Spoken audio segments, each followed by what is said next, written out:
Gràcies. Molt bé. Quan vulguis. Bona tarda a tothom. Moltes gràcies per haver-nos volgut acompanyar aquest vespre dins de la situació que a tots ens toca viure, que prou és difícil per poder organitzar més o menys activitats. Avui ens acompanya el Carlos Gascón i la Pilar Alaez de l'Institut d'Estudis de l'Alt Urgell.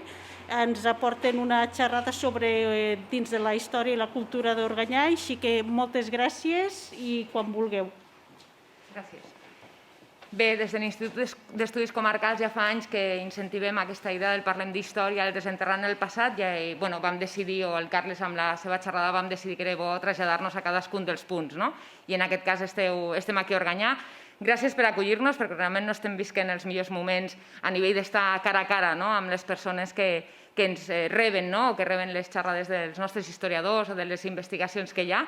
Per tant, tindre una mica l'escalf directe sempre és més agradable. I res més, us deixo amb el Carles Gascón. Ell és doctor en Història Medieval per la UNED i penso que teniu alguna cosa a veure amb aquesta xerrada que hi ha aquí darrere, com si fos un pariatge del que nosaltres tenim tan avesat, que és el pariatge d'Andorra, que el tenim tan assumit, però que també van existir dintre de la història medieval i que crec que s'ha de parlar d'ell. Doncs ja us deixo amb el Carles Gascón. Gràcies, Pili.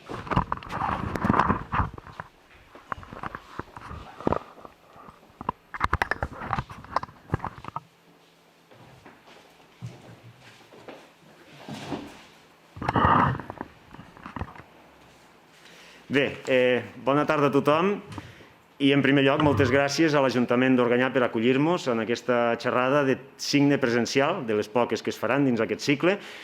Recordem que estem en un cicle dual, parlem d'història desenterrant el passat, organitzat per l'Ajuntament de la Seu d'Urgell, el Consell Comarcal de l'Alt Urgell, l'Institut d'Estudis Comarcals de l'Alt Urgell i l'Arxiu Comarcal de l'Alt Urgell, a més de les col·laboracions en xerrades determinades dels ajuntaments específics, en aquest cas l'Ajuntament d'Organyà. Bé, avui estem aquí per parlar d'un tema que crec que és bastant central dins del que seria la història d'Organyà, un tema, si més no, dins de la seva història medieval i que té unes connotacions molt específiques a l'hora de definir tant el que va ser la vila durant l'edat mitjana com pràcticament fins a l'actualitat. Hi ha alguns aspectes que segurament es deuen en aquest element que explicarem avui, que és aquest pariatge d'Organyà. El pariatge en si, de fet, comencem pel començament, comencem per aquest document. Aquest document està a França, està a París, està a l'Arxiu Històric Nacional de França. És un dels documents de la col·lecció de Cabouet-Castellbò-Foix que, per motius dinàstics, estan en territori francès. I aquest document recull un acord. Un acord dut a terme per qui? Un acord dut a terme per Berenguer de Cellers, que era prior de la col·legiata d'Organyà. Aquest acord es va dur a terme, es va establir l'any 1233 i, de fet, Berenguer de Cellers no ho va fer pel seu propi compte, sinó amb l'acord previ de tots els canonges que formaven part de la col·legiata. Més o menys estaven sempre cap a la desena. Per aquest acord, Berenguer de Cellers establia que cedia una sèrie de rendes i drets jurisdiccionals a un senyor que tenia una influència molt gran en aquells territoris en aquells moments històrics, que era el comte Roger Bernat II de Foix. Aquest acord va representar una profundíssima redefinició de la jurisdicció, de les rendes i de tot el que implicava la vida quotidiana d'Organyà. Fins al punt, en un moment històric, a més, de grans conflictes jurisdiccionals i de guerres contínues, coincidint amb l'inici del pontificat d'un bisbe d'Urgell, força belicós, anomenat Pons de Vilamur. Després explicarem alguna cosa d'aquest bisbe. La present conferència, per tant, tracta sobre un tema que ja és conegut, el pariatge d'Organyà. Ja l'han tractat altres historiadors, però el tractarem des de la perspectiva del context històric que porta a establir aquest acord i l'evolució, la vida que té aquest nou model de jurisdicció fins a arribar al moment en què s'acaba i Organyà segueix sota un altre model ja molt avançat a l'edat contemporània. Ho fem, a més, amb el coneixement d'una sèrie d'aspectes concrets de la dinàmica de les guerres senyorials del segle XIII que van tenir lloc aquí, a les Terres Altes del Comtat d'Urgell, que potser en els moments en què s'han fet altres estudis similars no es coneixien tant i que al llarg d'un segle llarg, entre el matrimoni entre Arnau de Castellbò i Arnaldeta de Caboet, o Arnaua de Caboet, i el segon pariatge d'Andorra, durant tot aquest segle l'han rebatejat amb el nom de segle de ferro precisament per aquestes violències que tenen lloc durant tot aquest període tan turbulent. Però, per parlar del pariatge d'Organyà, ens hem de situar en un moment força endarrerit en relació a 1233. Ens n'hem d'anar poc abans de l'any 1000. Una mica anem a parlar sobre els orígens de la vila d'Organyà, si més no, de tot allò que sabem. El primer esment documental de l'església, d'Organyà, és de l'any 993. És un esment força tardà, però i es troba en el testament del comte Borrell II de Barcelona i Urgell. Però sí que és veritat que les recents prospeccions i excavacions arqueològiques dutes a terme a la col·legiata d'Organyà ens han permès establir unes dates força més endarrerides. Concretament, la intervenció que va fer l'arqueòleg Josep Maria Renyer a l'absis de la col·legiata fa uns pocs anys, van trobar una sèrie de difunts, una sèrie d'enterraments que van poder ser datats per carboni 14, el més antic dels quals ens remetia en un moment de principis del segle IX, concretament aproximadament cap a 830. És a dir, que almenys des de 830 ja existia una església d'una entitat notable aquí a Organyà. I fins i tot el mateix Josep Maria Renyer, amb l'acord d'altres arqueòlegs experts en l'època, plantegen si la pròpia col·legiata no podria ser un temple d'origen fins i tot visigòtic. Aquí sí que queda l'interrogant a l'aire i ja es veurà, pot ser en futures prospeccions. Però, en tot cas, això que veiem aquí, que és aquest absis primitiu, no el que veiem ara, sinó un de més antic, ens situa aquesta col·legiata, aquest primer temple, no l'hem de dir encara col·legiata, cap a principis del segle IX. Es tractaria d'un edifici notable i aquesta entitat d'aquest primitiu edifici, d'aquest primitiu temple, junt amb el fet de la riquesa agrícola que permet al territori d'Organyà, perfectament irrigat per les aigües de la Font Bordonera, junt amb el fet que, en aquesta imatge ho veiem, Organyà es troba a una cruïlla de camins que uneix la conca del Segre, aquí visible, amb la conca del Noguera Pallaresa a través de la vall de Cabó. Això fa que ens imaginem que en un moment força endarrerit ja hi hagués un nucli d'una certa entitat de població. Tampoc ho podem assegurar, perquè el primer esment d'una vila d'Organyà s'endarrereix també fins a 1090. Ja veieu que els documents ens presenten dades força tardanes, que intuïm que responen a realitats que ja estaven en marxa en el moment que són esmentats per aquests documents. Des dels primers moments en què apareix Organyà en la documentació, Organyà ha estat sempre vinculat a una vall, la vall de Cabó. De fet, és al final de la vall de Cabó, almenys des del punt de vista geogràfic. Sempre aquesta vall, sempre Organyà ha format part d'aquesta vall, i des de poc abans de l'any 1000, la vall de Cabó estava dirigida, o si més no, hi havia uns personatges molt influents, els membres d'un llinatge nobiliari, que tenien tota una sèrie de jurisdiccions, de rendes, que els havia cedit al comte d'Urgell, que era el sobirà màxim de totes aquestes terres. Els havia cedit com a recompensa per la seva tasca que feien de representació de la figura del comte en aquestes terres. Aquests senyors van rebre el nom, era un llinatge que va rebre el nom de la pròpia vall, la vall de Cabó. Es van anomenar els senyors de Caboet, de la mateixa manera que tenim uns senyors de Tost, que tenen l'origen a la vall de Tost, o uns senyors de la Vansa, que tenen l'origen a la vall de la Vansa.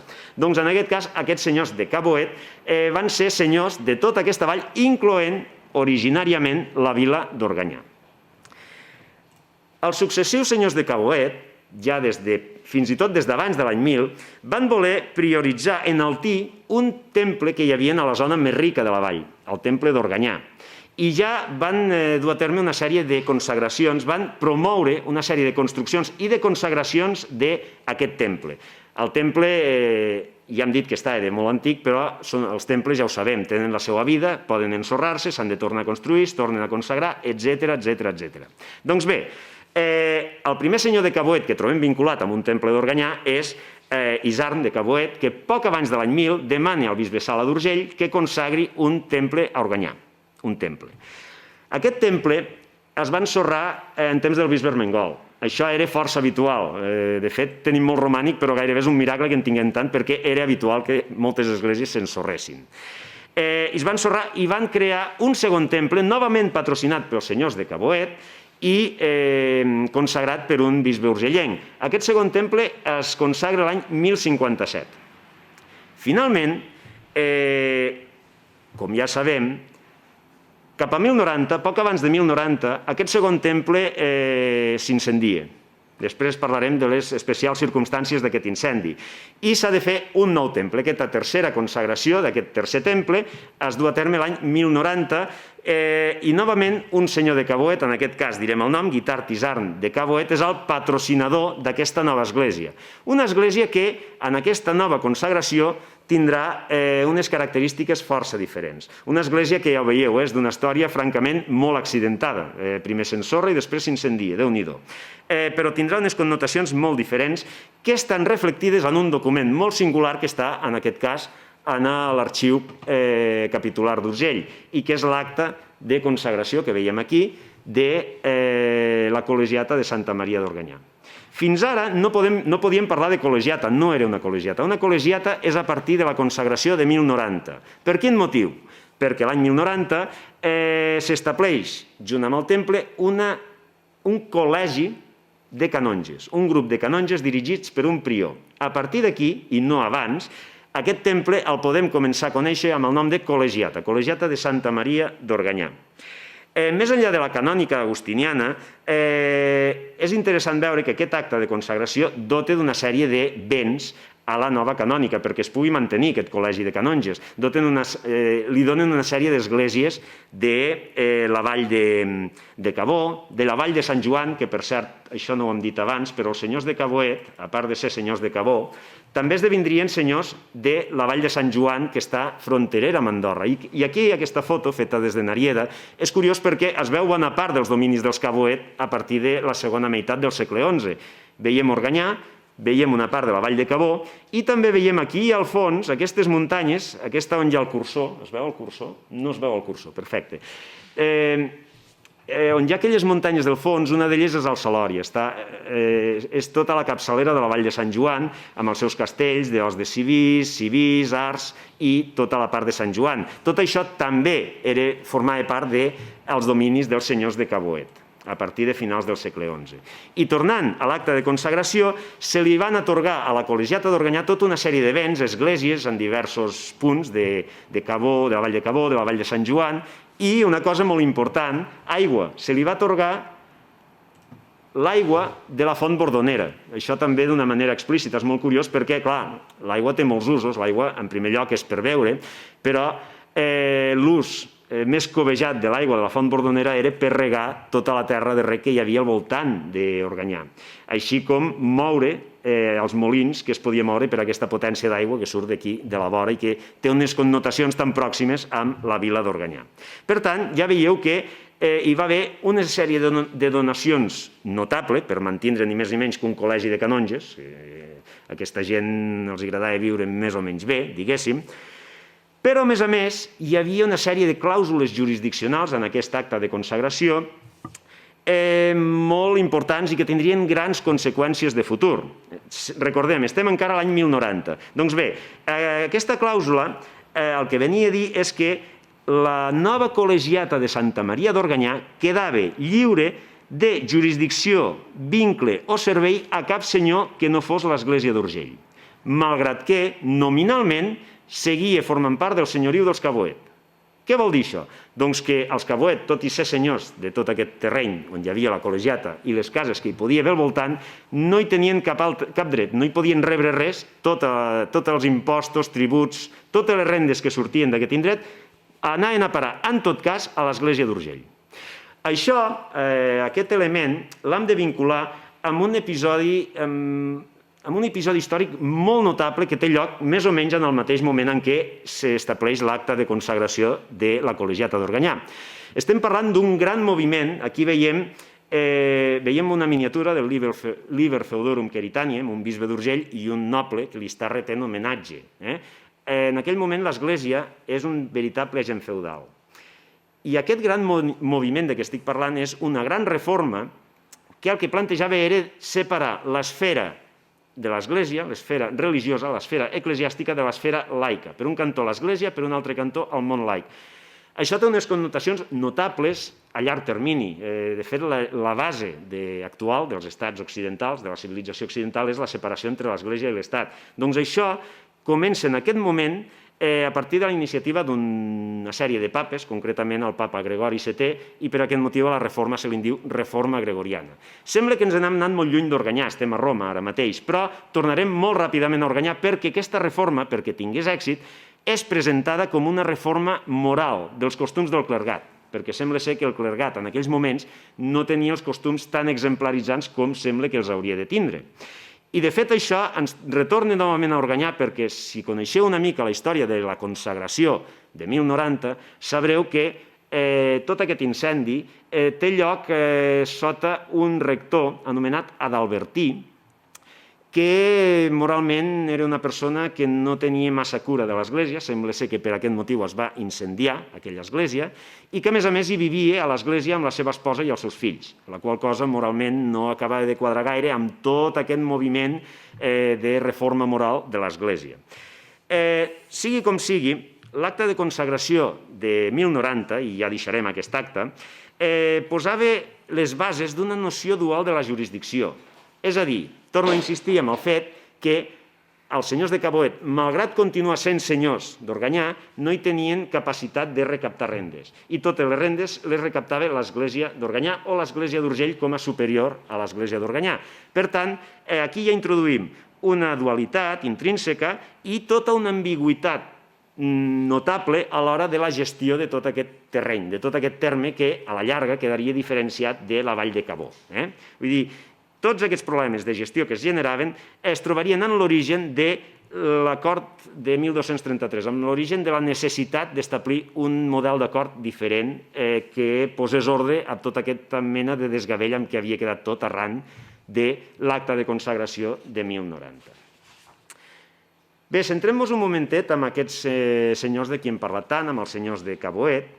De fet, els descendents de Guitart Isern de Caboet, del patró de la consagració de 1090, van continuar al capdavant de la vall de Cabó, d'aquest senyoriu, de la vall de Cabó, d'Organyà, ni que fos a títol nominal i simbòlic, de la vall de Sant Joan, fins a l'última representant directa d'aquest llinatge, que és Arnaua de Caboet, que va morir entre l'any 1201 i 1203. També en parlarem després, d'aquesta Arnaua de Caboet. Ens la trobem per aquí baix. Arnaua, aquí, on posa el dit, Arnaua de Caboet. Bé, no obstant això, la influència de l'Església d'Urgell, de l'Església de la Seu d'Urgell, sobre aquell llinatge cada vegada és més gran. De fet, el mateix Guitart Isern de Caboet, l'any 1095, es declara vassall de l'Església d'Urgell. I en el seu testament, uns anys més tard, li cedeix el castell d'Os de Civís, el castell de Civís i el castell d'Ars. És a dir que, d'alguna manera, el senyoriu dels Caboet va passant, d'alguna manera, a formar part o a supeditar-se a l'Església d'Urgell. Aquesta vinculació es va incrementant encara més. A mitjans del segle XII hi ha un altre senyor de Caboet, Ramon II, que renova aquestes donacions a l'Església d'Urgell i posa un altre, sembla una partida de pòquer, lo veo i subo, perquè hi incorpora la vall de Cabó, amb tots aquests béns cedits a l'Església d'Urgell.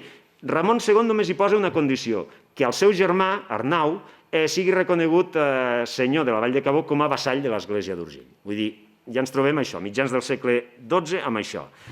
Ramon II mor, és succeït per aquest Arnau, i Arnau el primer que fa un cop és al capdavant del senyoriu de Caboet, munta tota una sublevació contra l'Església d'Urgell per alliberar-se d'aquest vassallatge.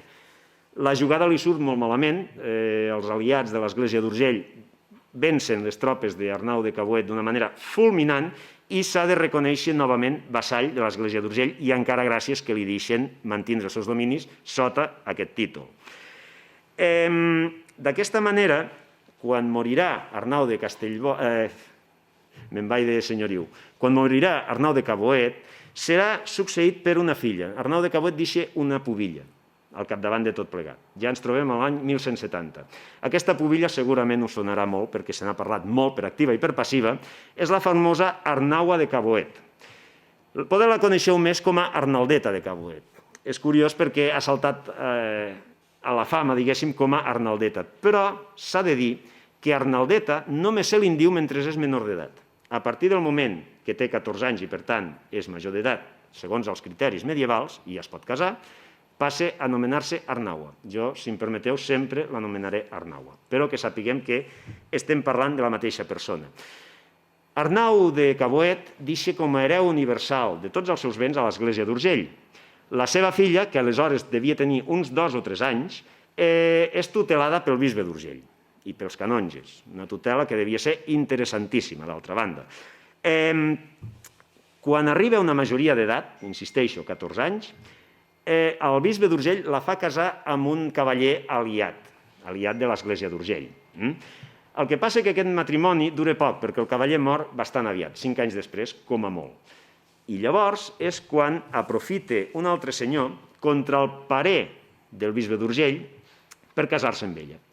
Aquest altre senyor, també segurament n'heu sentit a parlar, es diu Arnau de Castellbò, vescomte de Castellbò i el senyor més poderós de totes aquestes terres de l'alt comtat d'Urgell. Amb el casament entre Arnau de Castellbò i Arnaua de Caboet s'uneixen tots els dominis dels Caboet i dels Castellbò. I aquí, si ho voleu veure una mica, perquè tingueu idea de quins eren aquests dominis. Per un cantó, aquest color crema, per no dir-ne un altre nom, serien els dominis dels vescomtes de Castellbò. Hi ha una illa al mig, que és la Vall de Pallerols, que pertanyia a un monestir.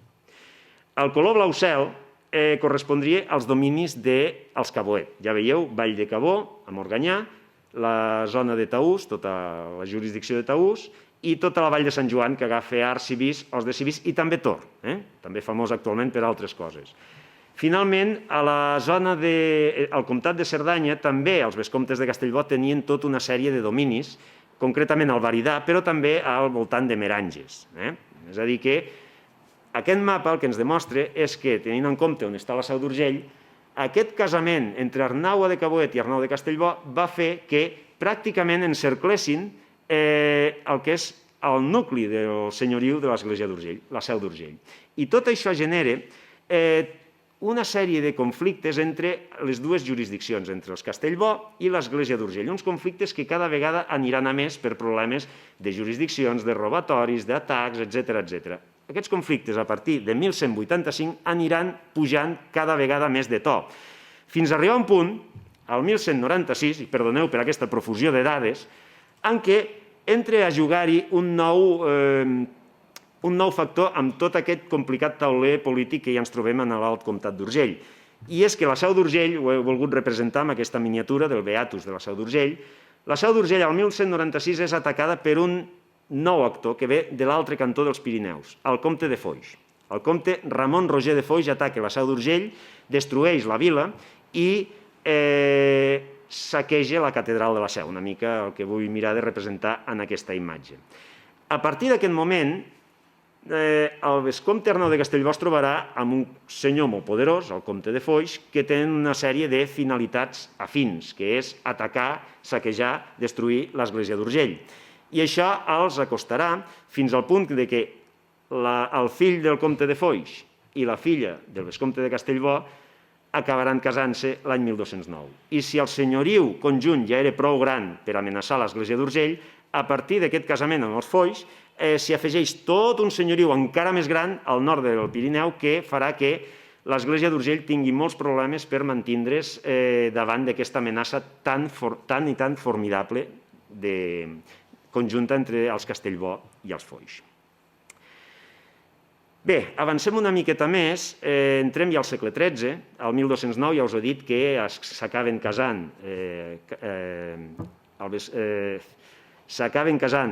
el fill del comte de Foix i la filla del vescomte de Castellbò, Roger Bernat II i Ermessenda, i a la dècada següent, de moment, tot aquest conflicte tan potent que s'estava produint queda congelat. Congelat perquè al nord del Pirineu, al Llenguadoc, a Occitània, s'està produint tota la croada contra els albigesos i tots els esforços bèl·lics es deriven cap a aquella zona. Ara bé, a partir de 1220 aproximadament, el conflicte torna al cantó sud del Pirineu. El vescomte Arnau de Castellbò, que ja començava a ser gran, s'enfronta contra un altre comte molt potent, que era el comte Nuno Sans de Rosselló i Cerdanya. Ja ho sé, són molts noms, però crec que val la pena anar-los dient per anar situant el conflicte. Un conflicte que afectava no només al comtat d'Urgell, sinó també al de Cerdanya. Com que els vescomtes de Castellbò també tenien senyorius a la Cerdanya, el conflicte anava i venia entre tots dos cantons d'aquesta frontera entre aquests dominis. Aquest conflicte, aquest nou conflicte amb Cerdanya, se solventarà amb un nou saqueig sistemàtic. Cap a 1223, el comte de Foix i Arnau de Castellbò ataquen una cinquantena d'esglésies a Cerdanya, les destrueixen i saquegen els seus béns, també. Vull dir que, insisteixo, el conflicte s'espargeix per bona part de la conca alta del Segre, per bona part del Pirineu. I el conflicte esdevé tan greu, a més, s'agreuja encara més per l'arribada d'uns heretges, a qui anomenen càtars, de l'altre cantó del Pirineu, en aquestes zones del nostre territori, s'agreuja tant que hi ha un nou bisbe d'Urgell que decideix dimitir. Això que no fan ara els polítics, o molts polítics, mejorando lo presente,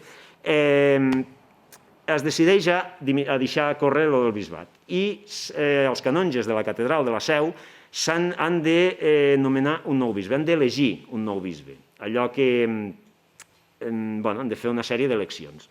I el bisbe triat no és aquest. De fet, aquest personatge és Sant Martí, del retaule d'Ossera. L'he volgut posar perquè la riquesa que traspua, aquesta serenor de la mirada i aquesta actitud altiva em fan pensar molt en el bisbe amb qui es tria, que és Pons de Vilamur. Pons de Vilamur és un bisbe d'una família poderosíssima, els vescomtes de Vilamur, pallarès, d'origen. Havia estat sagristà de la catedral de Lleida i és elegit bisbe amb una elecció que està molt renyida, és a dir, no és una elecció consensuada. Hi ha canonges que són d'un candidat i canonges que són de l'altre. Tan renyida és aquesta elecció que, finalment, quan és elegit Pons de Vilamur i puja des de Lleida cap a la Seu per ser investit, sembla ser que l'esperaven una colla de sicaris aquí, a l'entrada de Tresponts, per matar-lo. Vull dir que ja veieu que les relacions, llavors, els problemes polítics se solventaven d'una altra manera.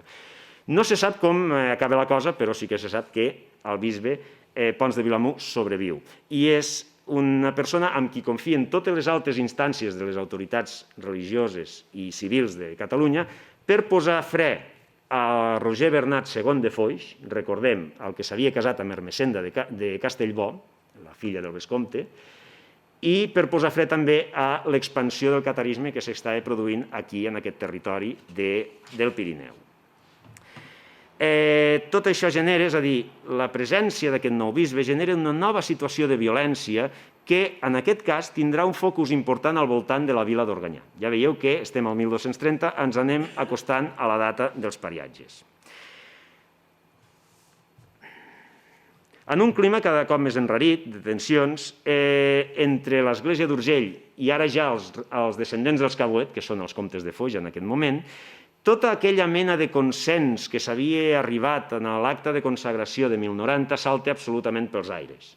Per un cantó, el vescomte Arnau de Castellbò havia exigit als habitants d'Organyà un tribut de 1.500 sous, una veritable fortuna, amb la qual cosa se saltava aquella clàusula que deia que cap senyor laic podia exigir drets, rendes ni res als habitants d'Organyà. Això per un cantó. Per un altre cantó, aquest bisbe, el que representaria ser aquest bisbe, que l'han posat aquí, declara que Organyà és un alau de l'Església d'Urgell, és a dir, una propietat exclusiva de l'Església d'Urgell sobre la qual ningú més hi té cap mena de dret, cosa que també se salta al consens assolit amb l'acte de consagració de 1090. Amb això estem dient que tot aquest consens es destruta absolutament i genera tota una sèrie de tensions que van pujant cada vegada més de to al voltant de la vila d'Organyà. Si el 1230 és elegit amb totes les problemàtiques que genera el bisbe Pons de Vilamur, al mateix 1230 mor Ermessenda de Castellbò, la pubilla de Castellbò que s'havia casat amb el comte Roger Bernat II de Foix, que el tenim aquí, aquest sí que seria ell, representat amb un segell que es troba a França. Veieu que, a part de les barres de Foix, aquest segell hi té a l'escut, a la nostra dreta, a l'escut de Castellbò, senyor de Foix i vescomte de Castellbò. Doncs bé, quan mor Ermessenda de Castellbò, anomena hereu dels seus dominis el fill que tenien en comú, Roger IV, però com que devia ser menor d'edat, de moment al vescomtat tots els dominis de Castellbò els gestionarà Roger Bernat II. Per això, Roger Bernat II és la persona amb qui acorden aquests pariatges d'Organyà, el 1233. És dins d'aquest interval en què, i sota l'autoritat d'un prior de la col·legiata d'Organyà, ja ho hem dit, Berenguer de Cellers, en què es construeix una vila nova d'Organyà. Sembla ser, segons dirà Berenguer de Cellers, que ho va fer per a major benefici d'Organyà i d'acord amb el consell i l'ajuda del comte Roger Bernat II. És a dir, semblaria que aquesta vila nova es construeix dins, diguéssim, el règim jurídic establert per l'acta de consagració de 1090. Encara no sembla haver-hi un conflicte evident entre l'un i l'altre. Tampoc sabem quina ajuda realment aporta Roger Bernat II en aquesta construcció d'aquesta vila nova d'Organyà. Podria ser econòmica, podria ser tècnica, no ho sabem, no ho diu en cap cas, però, com dic, sembla que s'adapta perfectament al consens que s'havia establert entre les dues parts. Recordem, la col·legiata per un cantó i els Caboet, o els seus descendents en aquest cas, els senyors de Foix, els comtes de Foix, per l'altre. Més enllà de la responsabilitat de la iniciativa, ara veurem què hem d'entendre per Vilanova d'Organyà. Però més enllà de la responsabilitat d'aquesta iniciativa, hem de tenir en compte que aquesta nova vila, que és una vila fortificada, com veurem a continuació, s'inscriu la seva construcció en un context de fortificació sistemàtica de les terres altes del comtat d'Urgell. Estem en un procés que s'anomena encastellament. Les violències de què hem parlat generen una necessitat de fortificar tot el territori. En aquests moments, de finals del segle XII i principis del segle XIII, es construeixen nous castells, per exemple a Montferrer, Arfa, el Pla de Sant Tirs, Tuixén, Fórnols i altres, i es construeixen viles noves fortificades. Una d'elles és la Seu. Recordeu, la Seu d'Urgell fou destruïda el 1196 pel comte Roger Bernat II de Foix, però és que a més també es construeix una segona vila nova força propera, que és Bellver de Cerdanya. Bellver de Cerdanya es construeix cap a 1225 com a resposta a aquest atac que van dur a terme el vescomte de Castellbò i el comte de Foix sobre Cerdanya, saquejant 50 esglésies. Bellver de Cerdanya esdevé un punt de contenció als atacs que eren llançats des del Varidà per part dels senyors del Varidà, que eren els vescomtes de Castellbò i els comtes de Foix. Per tant, ens trobem en un moment històric en què hi ha una progressiva fortificació de tot el territori. I en aquest sentit, Organyà és una peça més de tota aquesta baula de fortificacions que articularan totes les terres altes del comtat d'Urgell i bona part del comtat de Cerdanya també. Anem a veure què hem d'entendre per Vilanova d'Organyà. I per veure-ho bé, ho compararem amb una Vilanova que també apareix en aquell lloc i que té uns grans paral·lelismes amb la Vilanova d'Organyà. Veureu. Aquí tenim dos ortofotomapes. A la nostra esquerra, el casc antic de la Seu d'Urgell, a la nostra dreta, el casc antic d'Organyà. Potser no us sembla, però tenen moltíssimes similituds. Heu de tenir present que les dues fotografies tenen la mateixa escala, però sí, es veu mitjanament bé. En primer lloc, hem de tenir en compte les dues grans esglésies en cada cas. Per un cantó, la Seu d'Urgell, la catedral de Santa Maria, i, en el cas d'Organyà, la col·legiata de Santa Maria d'Organyà. Les tenim perfectament situades i totes dues, dins la composició, queden a la cantonada de dalt a la dreta. Aleshores, hi havia un camí que passava per vora de totes dues esglésies i que, per fortificar aquest camí, van agafar el camí i el van fortificar. Com? Construint cases a banda i banda. En el cas de la Seu d'Urgell, aquest camí, que acabaria sent carrer, és el que actualment coneixem com a carrer dels Canonges. És la part alta del carrer dels Canonges. En el cas d'Organyà, és el carrer Major d'Organyà. Fixeu-vos que, insisteixo, l'escala és pràcticament la mateixa i la longitud de la Vila Nova, que és la longitud de tot aquest carrer, és pràcticament també la mateixa. Finalment, a cada extrem d'aquest carrer hi ha una porta. En el cas de la Seu d'Urgell, a la part de dalt, ens trobem amb el portal Vell d'Andorra. A la part de baix, l'he fet una mica més difuminat perquè el portal ja no existeix. És el que anomenarien el portal de Soldevila. En el cas d'Organyà ens hi trobem a l'inrevés. A la part de baix tenim el portal del carrer Major. I a la part de dalt m'han arribat veus de que hi ha testimonis que hi hauria hagut un portal amb temps força endarrerit.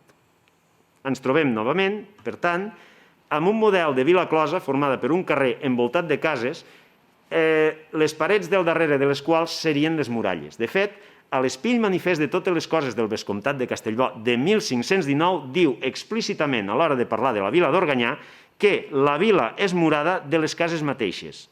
Tenen els murs a la part de darrere de les cases. Complementant això, ens trobaríem, en el cas de la Seu d'Urgell, al carrer Major, que era el fossat, com els castells de les pel·lícules que tenien un fossat, doncs el carrer Major de la Seu era el fossat de tot aquest sistema fortificat. En el cas d'Organyà, creiem que el fossat estaria format en part per la carretera i en part poder pel carrer que hi ha sota. Però tot això és una hipòtesi a la qual hi arribem a través de la comparació d'un element força més ben estudiat, que és la Vila Vella de la Seu d'Urgell, amb la trama urbanística d'Organyà. Evidentment, per establir conclusions molt més sòlides caldria fer un estudi arqueològic, dels cellers, etc. Però semblaria que aquesta vila nova aniria per aquí i seria, per tant, una vila fortificada. Anem a veure, perquè clar, la creació d'aquesta vila nova d'Organyà comporta l'establiment d'aquest acord que s'anomenarà el pariatge d'Organyà. Anem a veure els continguts d'aquest acord. L'acord pel qual... A veure... Això. L'acord al qual s'arriba el 26 de maig de 1233 és un acord pel qual hi ha una sèrie d'aspectes d'aquesta vila nova que assoliran una gestió comuna, una gestió compartida entre les dues persones que arriben a aquest acord, el prior d'Organyà i el comte de Foix. Quines són les rendes que gestionaran comunament? Per un cantó, les rendes del mercat, perquè el mateix acord de pariatge estableix un mercat, la celebració d'un mercat a la vila d'Organyà. Les rendes generades en la gestió d'aquest mercat se la partiran els dos senyors, el prior de la col·legiata i el comte de Foix. Així mateix, totes les rendes de la gent que viurà a la vila nova. Pensem que hi ha una vila vella, ara també en parlarem.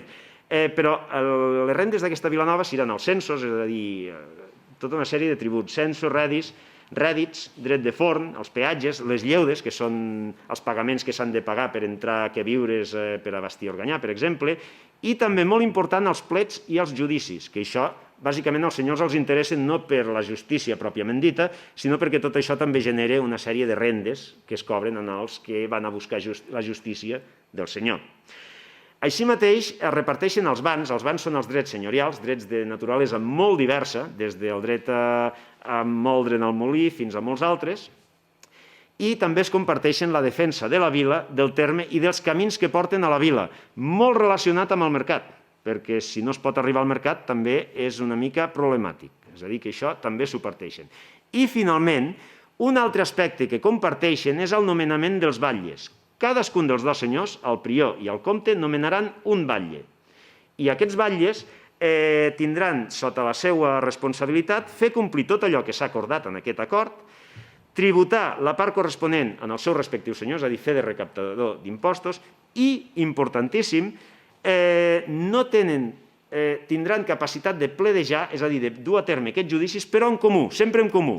No pot un sol batlle impartir justícia sense la presència de l'altre.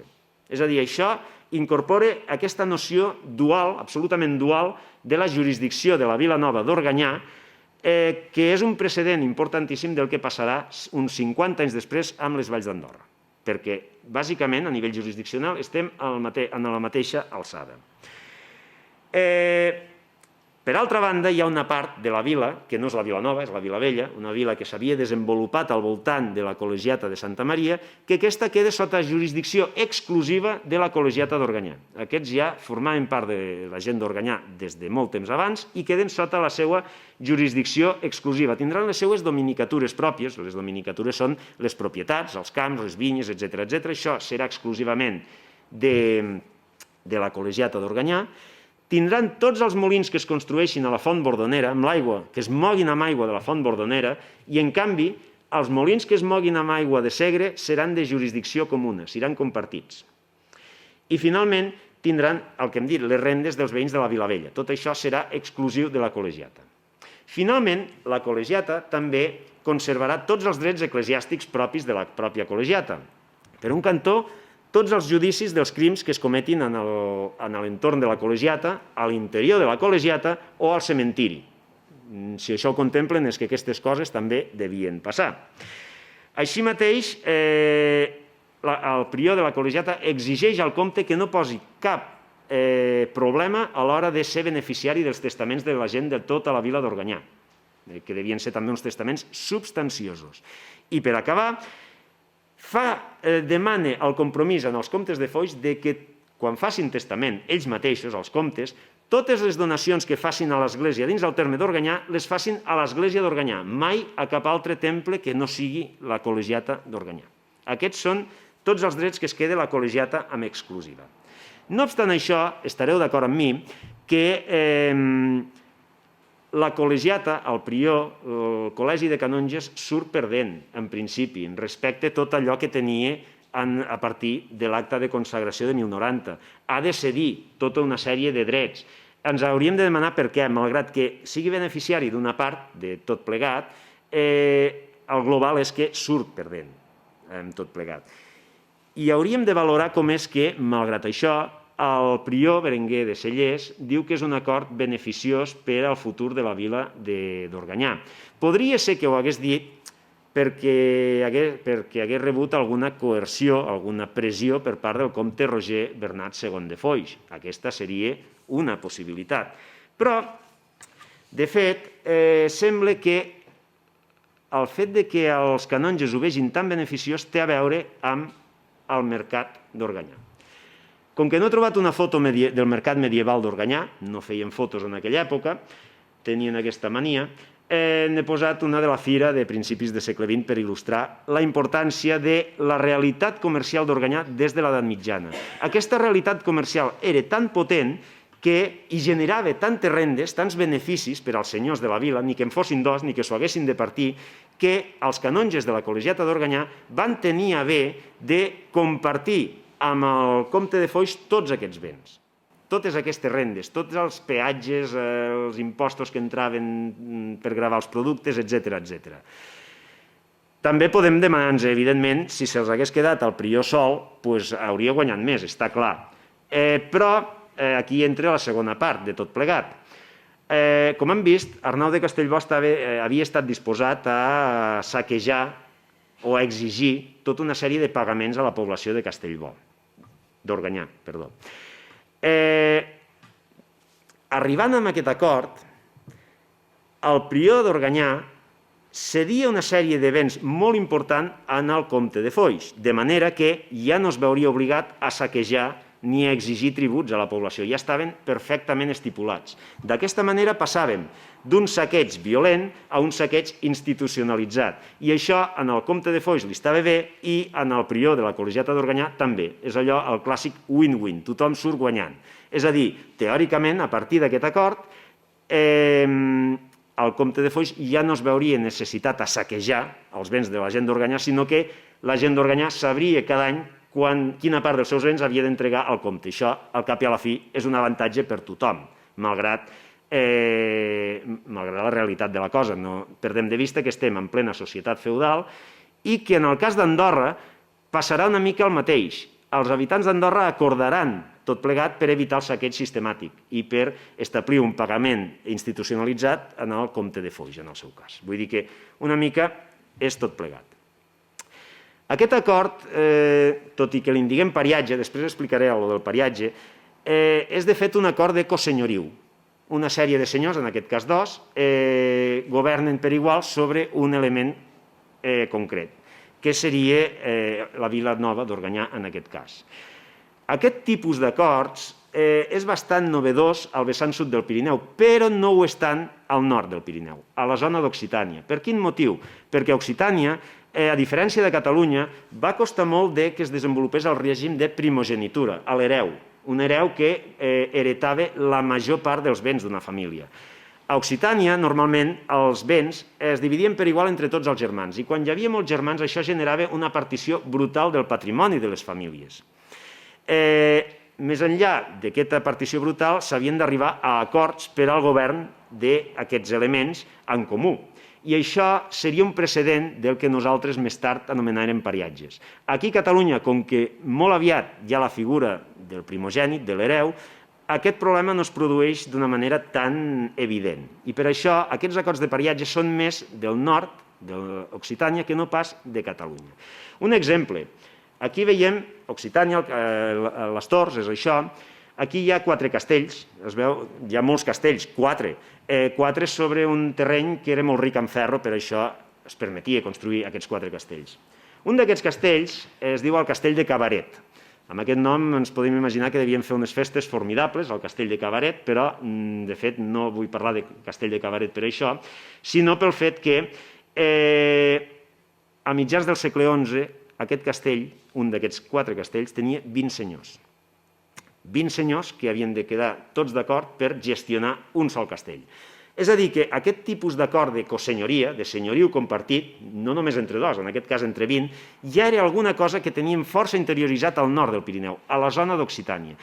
Acostant-nos una miqueta més, a l'any 1111, ja dins el domini dels comtes de Foix, es va establir un acord d'aquesta tipologia entre el prior del monestir de Sant Antoní de Pàmies i el comte de Foix. Un acord molt similar al que s'arribaria aquí a Organyà. I encara, més a prop en el temps, el 1168, ens trobem amb aquest monestir de nom tan bonic com Sant Volusià de Foix, en el qual també s'arriba amb un acord de pariatge entre el comte de Foix i l'abat d'aquest monestir, amb una tipologia molt similar a la d'Organyà. És a dir, ja estem trobant els precedents immediats del pariatge d'Organyà, que es parteixen en aquest segon acord de pariatge de la vila d'Organyà, de la vila de Foix, doncs la gestió sobre la vila que havia crescut al peu del castell de Foix, que si ja heu visitat sabreu que està sobre de tot aquest terreny on es desenvolupa la vila. Per tant, ja tenim precedents força immediats. De fet, en la zona del Bisbat d'Urgell també hi ha acords de caràcter similar, potser no tan estrictes, per exemple a Tremp. La vila de Tremp també és una vila dual, gestionada pel comte de Pallars i el bisbe d'Urgell, en aquest cas.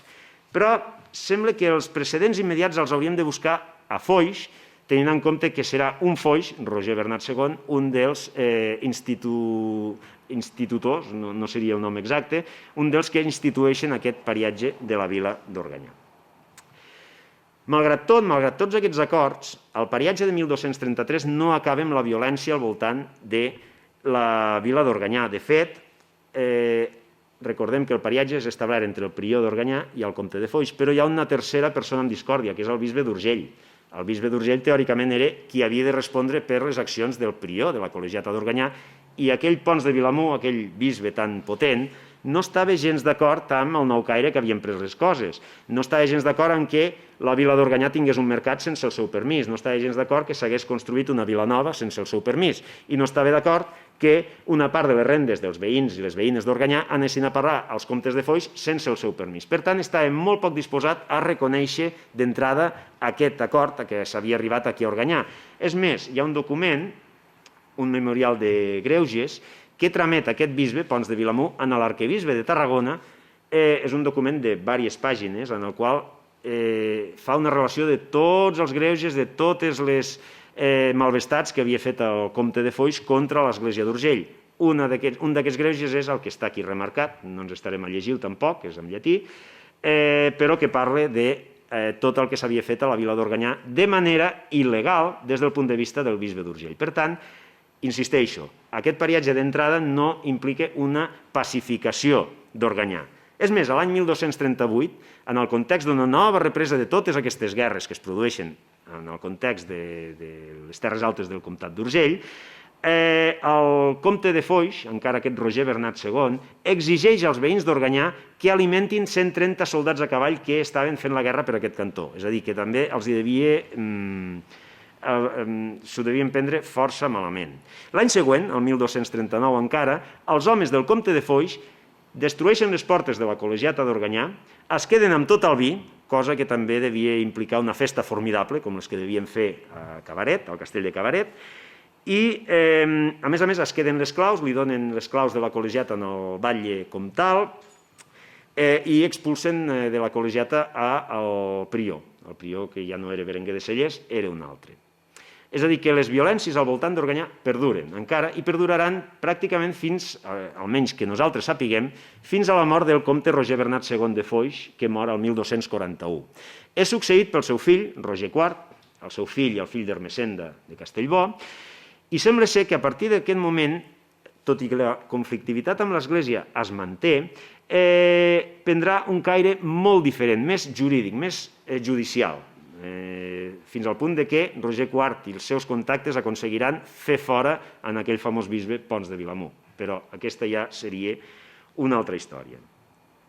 Sembla ser que a partir d'aquest moment, de 1241, serà quan es consolidarà aquest règim de cosenyoriu, de senyoriu dual, entre els comtes de Foix i els priors de la col·legiata d'Organyà. De fet, ja perdurarà pràcticament sense modificacions durant tota la resta de l'edat mitjana. Aquí hi havia una imatge, també és del Beatus de la Seu d'Urgell, volia il·lustrar aquests combats que tenen lloc en tot aquest moment històric. I finalment, quan s'acaba l'edat mitjana, ens trobem amb un document importantíssim, l'Espill Manifest de totes les coses del Vescomtat de Castellbò. Veieu que aquí hi ha escrit Organyà, a la primera pàgina, el quarter d'Organyà. Doncs bé, en aquest document, quan es parla de la vila d'Organyà, es parla que el senyoriu de la vila és compartit. Una mica està reflectint els termes de l'acord de pariatge de 1233. En aquest cas està compartit pel prior de la col·legiata i no era vescomte, no era comte, sinó comtessa. Més ben dit, no era vescomte de Castellbò, sinó vescomtessa de Castellbò, en aquest cas germana de Foix, havia estat esposa, era la vídua del rei Ferran el Catòlic en aquest moment. Finalment, el 1539, la col·legiata de Santa Maria d'Organyà és absorbida per la canònica de la Seu d'Urgell. A partir d'aquest moment serà governada pels canonges de la Seu d'Urgell. I el 1548 el vescomtat de Castellbò és absorbit per la corona. Això no vol dir que s'acabi aquest règim de cosenyoriu, sinó que es mantindrà fins a l'extinció dels senyorius jurisdiccionals al 1811 amb les Corts de Cadis. Fins a aquest moment, és a dir, pràcticament 600 anys després del pariatge d'Organyà, serà quan s'acabarà aquest règim dual de cosenyoriu, aquest règim de gestió binària, de gestió dual. I ja per acabar, comentar que el nom dels pariatges, és a dir, el document de 1233 en cap moment parla de pariatge. Aquest nom és un nom que és aplicat a posteriori, molt a posteriori. És aplicat per un historiador de primera categoria, Charles Baudon de Mony, ni més ni menys, historiador francès, especialista en història d'Andorra i història dels comtes de Foix. En aquest llibre, les relacions politiques de Comte de Foix avec la Catalogne jusqu'au commencement du XIVe siècle, un llibre que no brilla per la capacitat de síntesi del seu, un títol que no brilla per la capacitat de síntesi del seu autor, però que és un llibre magnífic en el qual desenvolupa tota la història dels comtes de Foix a Catalunya fins a l'any 1315. Evidentment, tot l'episodi dels pariatges d'Organyà entra dins la temàtica d'aquest llibre. Doncs bé, Charles Baudon de Mony és el primer que anomena en aquell acord que van assolir el prior de la col·legiata i el comte de Foix, el primer que l'anomena pariatge, una mica per influència d'uns altres pariatges que Charles Baudon de Mony coneixia molt bé, que eren els pariatges d'Andorra, que havia estudiat molt bé. El curiós del cas és que, en el cas dels pariatges d'Andorra, tampoc en el mateix document mai parla de pariatges. És a dir, el nom de pariatges és un nom donat tant en el cas d'Organyà com en el cas d'Andorra a posteriori, força a posteriori. El primer document en què apareix la paraula pariatge, aquí en el nostre territori, és de 1325 i no fa referència a cap tipus d'acord d'aquesta tipologia, sinó a un acord que assoleixen els homes de la Seu d'Urgell i els homes de Puigcerdà per atacar conjuntament els malfactors que infesten els camins. És a dir, que ja veieu que el que s'entenia com a pariatge al segle XIII i XIV és molt diferent al que entendrem nosaltres. que serà un concepte aplicat molt a posterioritat dels esdeveniments que estem relatant aquí. Evidentment, no podem tancar la xerrada sense fer un esment, això, als pariatges d'Andorra. Aquí veiem aquest relleu que hi ha a la Casa de la Vall d'Andorra, referit en els pariatges que s'assoleixen l'any 1278, entre un bisbe, el bisbe Pere d'Urge, bisbe d'Urgell, i el que seria el net de Roger Bernat II, que es deia Roger Bernat III. El pariatge d'Andorra i el pariatge d'Organyà tenen molts punts en comú. Per començar, és un pariatge entre un senyor laic, que a més coincideix en tots dos casos, els comtes de Foix, i un senyor eclesiàstic que si no coincideix és de poc. Estaríem parlant, en aquest cas d'Andorra, dels bisbes d'Urgell. És un pacte pel que s'arriba a una jurisdicció compartida del territori. És a dir, en el cas d'Organyà s'estableixen dos batlles que no poden jutjar l'un sense l'altre. En el cas d'Andorra s'acabaran anomenant veguers, però seria una figura molt similar també. Quines són les grans diferències entre el pariatge d'Andorra i el pariatge d'Organyà? Bé, en primer lloc segur, és que en el cas d'Andorra estem parlant d'un territori força extens. En el cas d'Organyà estem parlant d'una vila closa, força delimitada en l'espai. Aquest com a primer, però sobretot, el gran tret diferenciador és que el règim establert a Organyà, pel pariatge d'Organyà, s'extingeix el 1811. En el cas d'Andorra, aquest règim podríem dir que es manté encara a l'actualitat i és el que ha estat clau per mantindre el Principat d'Andorra com un estat independent entre aquests dos estats, espanyol i francès, que el delimiten a sud i a nord, respectivament. Per tant, aquí la gran diferència que és fonamental és l'únic cas en què un acord de senyoria compartida, de cosenyoriu, acaba desembocant amb la creació d'un estat independent. Aquí és la diferència cabdal entre Andorra i Organyà. Hauria estat curiós que Organyà hagués esdevingut també un estat independent, seria una mica com el Vaticà, però no va ser així. I ja per acabar això, el pariatge d'Organyà, ja com a conclusió, és un document, és un acord que té una importància molt notable per la definició històrica d'Organyà. No es tracta de la fundació d'Organyà, no sabem quan es funda Organyà, ja hem dit que al 830 hi havia una església on enterraven gent, potser llavors ja hi havia una vila. Al 1090 ja es parla d'una vila d'Organyà, però sí que és veritat que el pariatge de 1233 està íntimament vinculat amb la creació d'una vila nova que serà la base urbanística de l'Organyà que nosaltres coneixem avui en dia. Per tant, té una importància, malgrat que s'hagi extingit el règim de cosenyoria, té una importància cabdal per la definició de l'Organyà actual. I amb això, agraïm-vos la vostra paciència, acabaríem la xerrada. Si hi ha alguna qüestió, amb molt de gust l'atendrem. Moltes gràcies.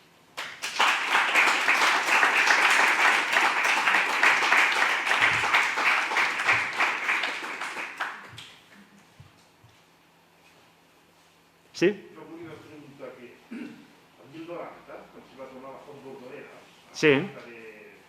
De consagració de... Sí. parla de la font de Fontanet. Sí, de fet parla de la font de Fontanet, efectivament, però entenem que el riu de Fontanet és el que surt, el que neix a partir de la font Bordonera. És veritat, parla de la font de Fontanet i en canvi el pariatge parla de la font Bordonera concretament. Com que... Sí, perdó. Després parla també de l'arxiu, els documents de l'arxiu de la Biblioteca de Catalunya, els germans, els senyors feudals i de Caboet, el Ramon II i Bernal, es veu que li reclamen unes terres que li donava el seu pare i que li reclamen unes terres. Llavors sembla que sí, aquesta font Bordonera l'haguessin tornat a donar. I després surt un testament d'Arnau de Sallent, que el testament dona la font Bordonera a Organyà. Tal com un fer un molí de Franc, la gent de Montanissell. Més endavant parla que també hi havia un molí fent anar l'aigua de Montanissell a Fontanet, a la vila de Fontanet. I també parla, un altre document, llavors parla d'un altre document que també diu que porten una llicència d'obres per poder portar l'aigua de Bordoneres, per ser la font, suposo que deu ser Bordonera, cap a Organyà. Sí. Tal Bartomeu Sala, que és el que va fer portar l'aigua i tot això. Sí, sí. A veure, el que seria la font Bordonera, la font pròpiament dita, no és l'objecte del pariatge, de fet és l'aigua, l'aigua que permet, a més, moure els molins.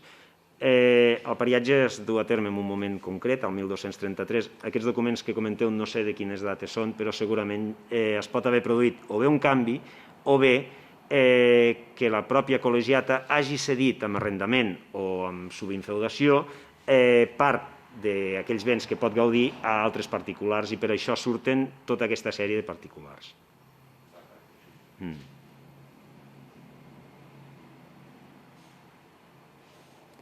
Bé, si no hi ha res més, moltíssimes gràcies i a reveure.